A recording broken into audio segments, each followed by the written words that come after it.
in our world who are possessed but don't know that they're possessed. Yes. Show me your friends. I will know what type of spirit is there. Hey, everybody, and welcome back.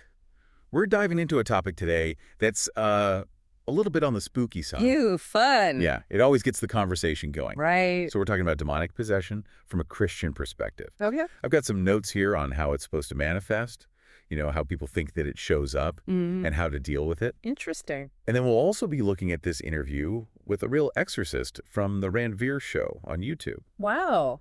A real exorcist. Yeah, pretty interesting stuff.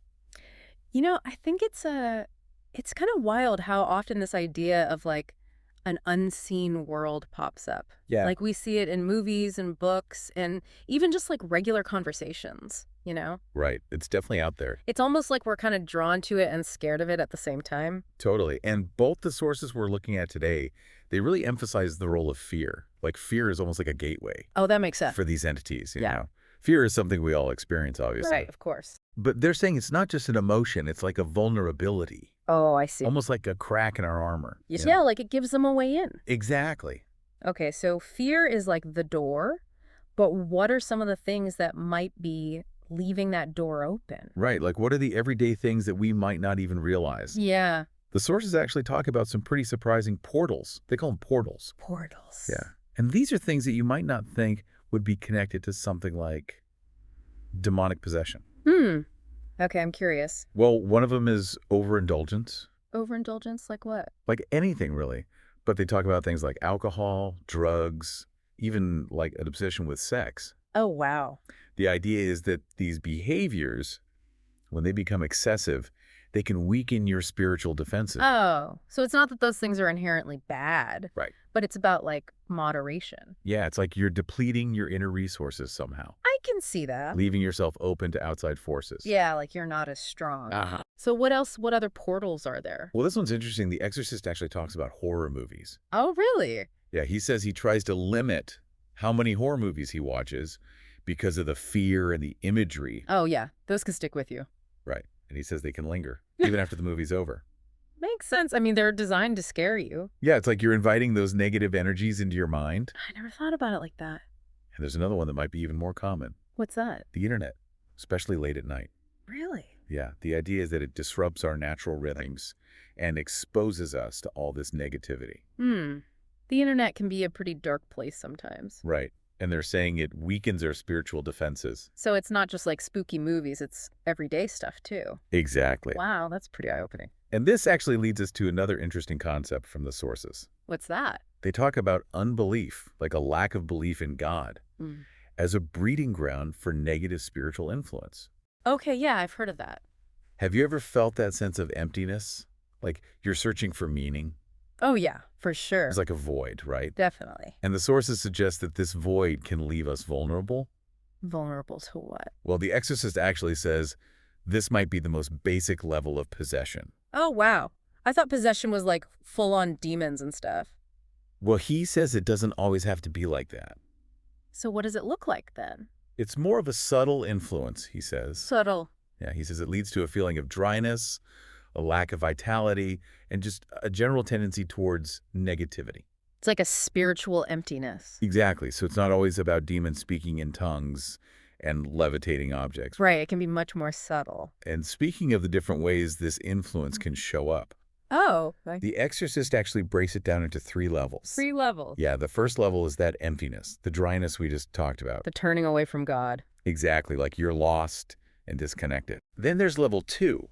This is where people try to fill that void, but with things that don't actually satisfy, I see. like addictions, bad relationships, destructive behaviors. They're trying to fill the hole, but it's not working. Right, it's like drinking salt water when you're thirsty. Oh, yeah, it just makes you thirstier. And then, of course, there's level 3, the full-blown possession, the stuff we see in movies. Dramatic stuff. Exactly, but he says that's actually the rarest form. That's good to know. But it's important to understand that progression, how those first 2 levels can create an environment. Where it can escalate. Exactly. So the more subtle stuff can lead to the more serious stuff. Right. And he gives this really interesting example of someone struggling with lust. Okay. He says that overindulging in those desires can actually make them stronger, Oh, wow. creating this vicious cycle. It's like feeding the beast. Yeah, and it shows how these influences can operate on different levels, not just the physical. Right, like it messes with your mind, too. Exactly. So it's not always as clear-cut as we might think. That's pretty scary, but also fascinating.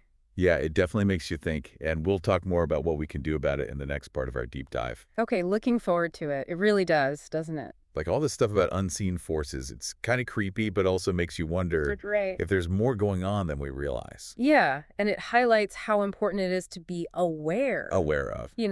of these potential influences, the stuff we've been talking about. Yeah, like the portals and the levels. Yeah, and how they might be messing with us without us even knowing. Like we need some kind of spiritual radar Exactly. We got to be tuned in. and what's going on around us. Yeah, and make good choices about what we let in.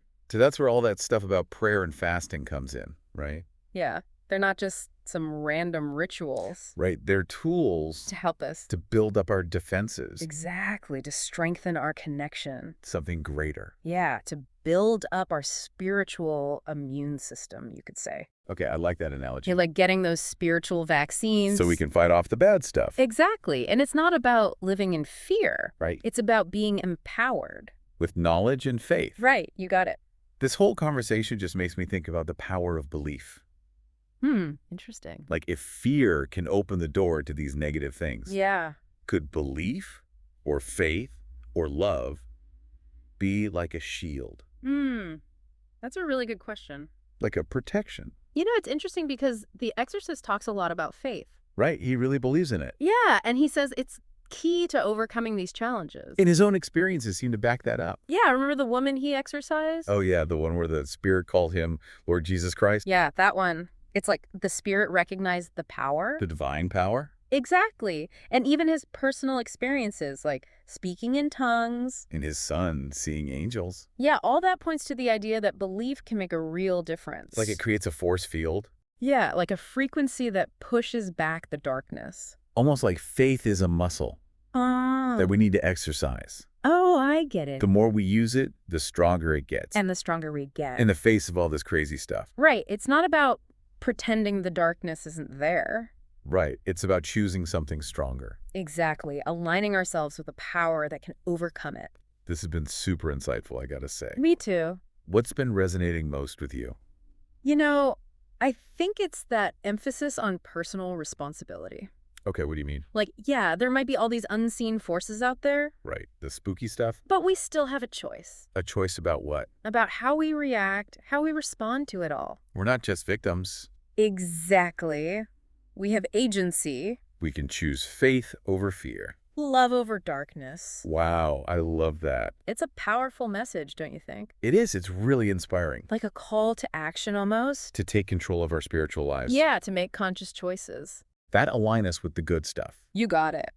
And remember, we're not alone in this. All right, there's something bigger out there. Something to guide us, protect us. It's a beautiful message, even amidst all the spooky stuff. Absolutely. So what does all this mean for our listeners? Well, for me, it's about awareness Of of everything we've talked about. the portals, the influences. Remembering that we're not just physical, but spiritual beings. Right. We got to take care of that side too, It's about being mindful. of what we let into our lives. The things we watch, the stuff we do, the people we surround ourselves with.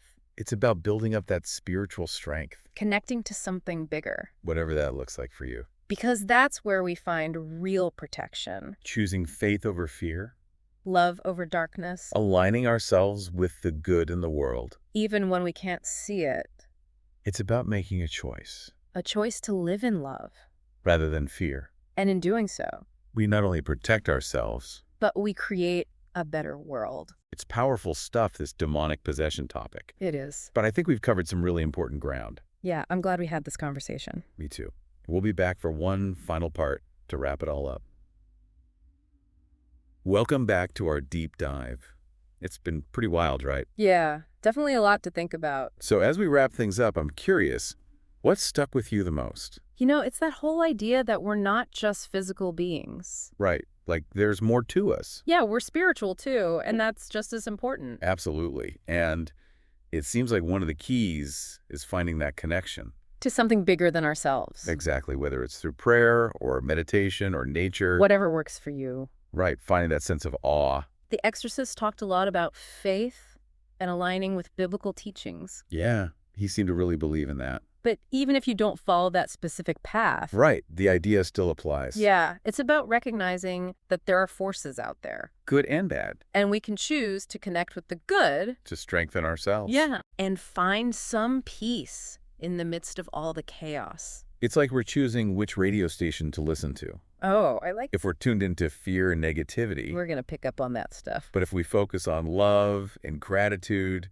and purpose, We create a different kind of energy. one that's less appealing to those darker forces. Makes sense. Makes me wonder, if fear is the gateway, Like the exorcist said. could love be the shield? Oh, that's interesting. Like a force that repels the darkness? It's a beautiful thought. It is, and it fits with a lot of spiritual traditions. Right, like love as a powerful force for good. So if that's true, how do we cultivate that kind of love? I think it starts with ourselves. With self-love, Exactly, accepting ourselves, flaws and all. being kind to ourselves, And then from there, extending it outward. to our family and friends, Our community, the world. seeing the good in everyone. Even when it's tough, It's about remembering that love is always there. it connects us all It has the power to heal. to transform. So as we wrap up this deep dive, I think the message is clear. We have a choice. To live in fear or to live in love. And by choosing love, We not only protect ourselves, but we make the world a little bit brighter. that's a great note to end on. Is. Thanks for joining us on this journey into the world of demonic possession. It's been quite a ride. It has, and we hope it's given you some food for thought Some things to ponder. about your own spiritual well-being. And the power of love. Thanks for listening, everyone.